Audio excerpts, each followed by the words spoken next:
IUPAC company है, ये ED के खिलाफ हाईकोर्ट चली गई और इस कंपनी का कहना है कि उनके दफ्तर में गलत तरीके से ईडी के अधिकारी आए। और तीसरी खबर यह है कि ईडी के खिलाफ 3 एफआईआर दर्ज हुई हैं। एक नहीं 3 एफआईआर दर्ज हुई हैं। एक प्रतीक जैन की पत्नी ने ईडी पर एफआईआर दर्ज कराई है। कुल मिलाकर 3 एफआईआर दर्ज की गई हैं। कहा यह गया है कि हमारे जो दस्तावेज हैं वो ईडी के अधिकारी चुरा कर ले गए हैं। हमारे महत्वपूर्ण दस्तावेज ईडी के अधिकारी चुरा कर ले गए। दर्शकों, मेरा सवाल बहुत सीधा है। ईडी के अधिकारी आते हैं तो दस्तावेज लेकर जाते हैं, दस्तावेजों की जांच करते हैं। कोई कहे कि ईडी के अधिकारी दस्तावेज चुरा कर ले गए, बाकायदा उसका सीजर होता है, वो प्रक्रिया होती है। लेकिन अब पश्चिम बंगाल है तो खेल कुछ भी हो सकता है। जब दिन दहाड़े डॉक्यूमेंट्स उठाए जा सकते हैं, जब दिन दहाड़े सबके सामने ये फाइलें छीनी जा सकती हैं, तो फिर पश्चिम बंगाल है, एफआईआर भी होगी, क्रॉस एफआईआर भी होगी। अब देखना यह है कि इसको केंद्र सरकार किस तरह से ले रही है और कैसे इस मामले को लेकर कार्रवाई आगे बढ़ेगी। एक रिपोर्ट आपको दिखाता हूं, फिर चर्चा की शुरुआत करूंगा।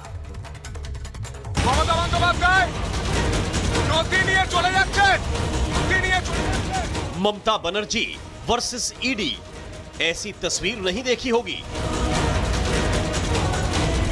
एजेंसी की कार्रवाई पर पॉलिटिकल ड्रामा शुरू।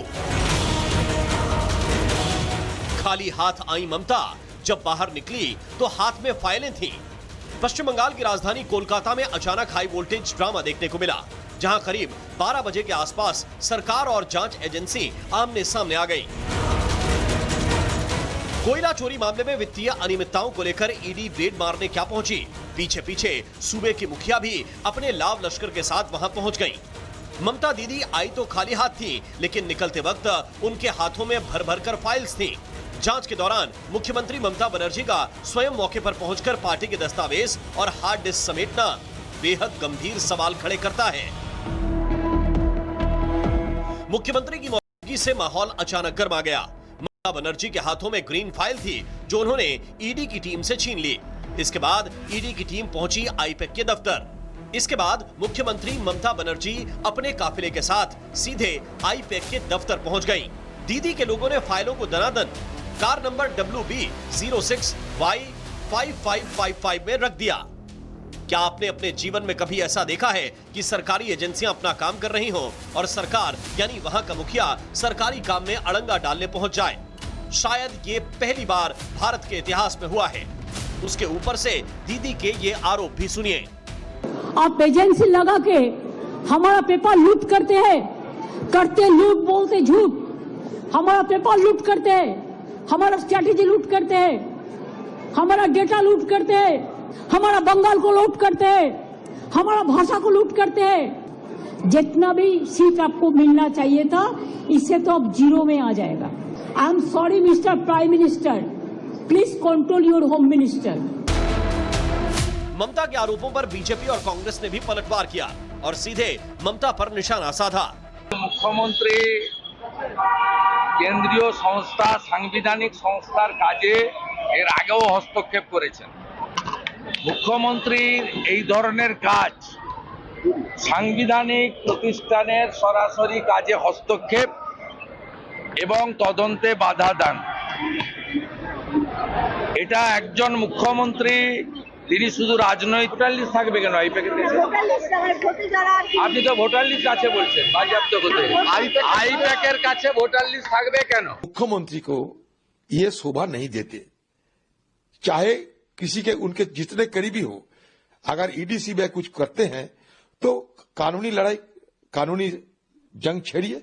आप तो खुद एसआईआर के चलते सुप्रीम कोर्ट आ रहे हैं, तो ये ईडी सीबीआई और आईपैक के ऊपर जो हमला हुई उसके लिए भी हाई कोर्ट सुप्रीम कोर्ट पहुंच जाइए। जैसे जैसे दिन चढ़ा मामला गर्माता गया और ये मामला अब हाई कोर्ट के दरवाजे पर पहुंच गया है। तो दूसरी तरफ ईडी की छापेमारी के खिलाफ टीएमसी ने धरना प्रदर्शन शुरू किया। अगर पश्चिम बंगाल में कुछ भी गलत नहीं हो रहा तो एक मुख्यमंत्री का इस तरह भागकर फाइलें उठाना किस बात का संकेत है? ये साफ दिखाता है कि पश्चिम बंगाल में किस स्तर पर देश विरोधी गतिविधियां संचालित हो रही होंगी, जिनके पुख्ता सबूत उन्हीं फाइलों में मौजूद हैं। ईडी ने सही जगह हाथ डाला है। सच छुपाया नहीं जा सकता, एक दिन जनता को सब पता चलेगा। Bureau report, Republic Bharat. और आइए चर्चा की शुरुआत करते हैं। कुछ खास मेहमान इस वक्त मेरे साथ हैं। विजय शर्मा जी मेरे साथ हैं, प्रवक्ता हैं भारतीय जनता पार्टी के। मेरे साथ विक्रम सिंह जी हैं, पूर्व डीजीपी हैं उत्तर प्रदेश के। मेरे साथ फराज कदवई हैं, समाजवादी पार्टी के प्रवक्ता हैं। हमारे साथ बादल देवनाथ हैं, जो नेता हैं टीएमसी के। सबसे पहले बादल देवनाथ, सवाल आपसे ही है, किस बात का डर है ममता बनर्जी को? दस्तावेज सामने आ गए तो दिक्कत हो जाएगी, हवाला का पैसा ट्रांजैक्शन सीधा पकड़ा गया तो दिक्कत हो जाएगी, क्या समस्या है? और कोई चीफ मिनिस्टर ऐसे काम करता है क्या? कोई चीफ मिनिस्टर ऐसे पद का दुरुपयोग करता है कि आप सारे दस्तावेज उठा के गाड़ी में ले जाएंगे आप? सर और आधा घंटा है, आपने 15 मिनट में पूरा आंसर आपने दे दिया, और आधा घंटा है वो भी आंसर आप दे दीजिए। पूरा रिपोर्ट तो आपने दे दिया ममता दीदी के खिलाफ, और थोड़ा कुछ समय है वो आप दीजिए, मुझे जरूरत नहीं, सारे पैनलिस्ट का कोई जरूरत नहीं। आप रिपब्लिक भर पूरा आंसर आपको क्या दिक्कत है? जवाब क्यों नहीं दे रहे आप? जवाब दीजिए ना, बुरा क्यों लग रहा है? कौन दस्तावेज उठाता है ईडी के सामने से? ये भी जवाब है, ये भी, इसको भी जवाब कहते हैं। आप पत्रकार है, हम लोग पॉलिटिक्स करते, समाज सेवा सुधार करते, इसको भी जवाब कहते। सबसे बड़ा बात पहले कहता हूं, हाय हाय बीजेपी, हाय हाय अमित शाह, हाय हाय मोदी जी। और अमित शाह का बेटे के घर में कब ईडी जाएगा? अमित शाह का बेटे के घर, राजनाथ सिंह का बड़ा बेटे के घर कब ईडी जाएगा? और मोदी जी का जो बड़ा भाई है, जो जिसके बैंक अकाउंट में करोड़ करोड़ रुपया है, उसका घर में ईडी छापा कब मरेगा? हम लोग सब देखना चाहते हैं। आप सोचिए तो, आईपैक एक निजी संस्था है, वो संस्था पार्टी के लिए काम करता है, भाजपा के लिए काम किया, कांग्रेस के लिए काम किया, जेडीयू के लिए काम किया, आरजेडी के लिए काम किया, टीएमसी के लिए काम कर रहा है। वो उसका पार्टी का, उसका काम है पार्टी का करना, पार्टी के सारी उम्मीदवार का लिस्ट, पार्टी के कंप्यूटर, पार्टी के लैपटॉप, पार्टी के मोबाइल फोन, पार्टी के सब कुछ, और सारे लोकल 214 विधानसभा जितना बूथ लीडर है, सारे बूथ लीडर का लिस्ट बादल देवनाथ एक बात सुनिए, देखिए मुझे ये पता नहीं है कि आपका नाम उस फाइल के अंदर है कि नहीं है। आप क्यों इतने तमतमा रहे हैं? आपका नाम है क्या फाइल में? क्यों इतने नाराज हो रहे हैं? मेरी बात सुनिए, ये आईपैक कंपनी जो है, एक सेकंड रुकिए, पहले बात सुनिए। ये आईपैक जो कंपनी है, जिसको लेकर आप बोल रहे हैं कि सब कुछ हमारे डॉक्यूमेंट उसके पास है, हमारे डॉक्यूमेंट उसके पास है, क्या डॉक्यूमेंट आपके पास है? तो ये टीएमसी का दफ्तर किस लिए खोल रखा है? ये टीएमसी का दफ्तर किस लिए खोल रखा है? ये टीएमसी के दफ्तर में बैठ के ताली बजाने के लिए खोल रखा है क्या? सब कुछ आईपैक करती है तो आप लोग ये किस लिए बैठ रखा है? बादल देवनाथ का नाम छिपाया क्या इसमें? पहली बात सुनो, और दूसरी बात ये भी सुनो, दूसरी बात ये भी सुनो कि पहले बीजेपी का काम करती थी ये कंपनी। सुनिए बादल देवनाथ, सुन तो लीजिए, नाराज क्यों हो रहे हैं भाई? सुनिए मेरी बात सुनिए। पहले बीजेपी का काम करती थी, मतलब बीजेपी का डेटा इनके पास था। फिर ये जेडीयू का काम करने लगे, मतलब जेडीयू का डेटा इनके पास था। इसके बाद ये आरजेडी का काम करने लगे, मतलब आरजेडी का डेटा इनके पास था। और ये तीनों डेटा आप लोगों ने ले लिए क्योंकि टीएमसी का काम कर रहे हैं। अरे क्या फिजूल बात है भाई, आपको क्या फिजूल बात है? कमीशन का रूल भाई जो भी एजेंसीज काम करती हैं उनके साथ एक पर्टिकुलर डेटा शेयर किया जाता है, और वो रिसर्च करके आपको देती हैं। आपका कौन सा डेटा है? ये पैसे वाला डेटा है क्या? ये पैसे का खेला था? इतना एग्रेसिव कोई चीफ मिनिस्टर, इतना एग्रेसिव कोई चीफ मिनिस्टर? अरे किस लिए घुस गए भाई? आप कोलकाता के पुलिस कमिश्नर को लेकर घुस गए, आप डीजीपी को लेकर घुस गए, आप 50 पुलिस वाले लेकर घुस गए, किस लिए? ताकि डॉक्यूमेंट्स उठा सके वहां से। प्रतीक जैन जिसकी जांच होनी है, उसका मोबाइल फोन लेके आ गया। प्रतीक जैन का मोबाइल फोन लेके आ गए, किस लिए? आंसर देने का काम हमारा है, आंसर देने का काम आपका नहीं। आप सवाल कीजिए, आंसर देने के लिए मैं हूं, मैं आंसर दूंगा, आप आंसर मत दीजिए। इलेक्शन कमीशन ऑफ इंडिया का रूल्स क्या है? बादल देवनाथ एक बात बताइए, प्रतीक जैन का फोन क्यों ले आए? प्रतीक जैन का लैपटॉप क्यों ले आए? उसमें भी सब कुछ है। प्लीज आपका आंसर लेना है तो पहले आंसर ले लीजिए, आपका सारे आंसर का, सारे सवाल का जवाब मैं दूंगा। इलेक्शन कमीशन का क्यों लेके आया बताइए? फोन क्यों लेके आया? प्रतीक जैन का फोन किस हैसियत से लेके आया? किस लिए लेके आया? जांच क्या करेगी फिर एजेंसी? पूरा देश देख रहा है।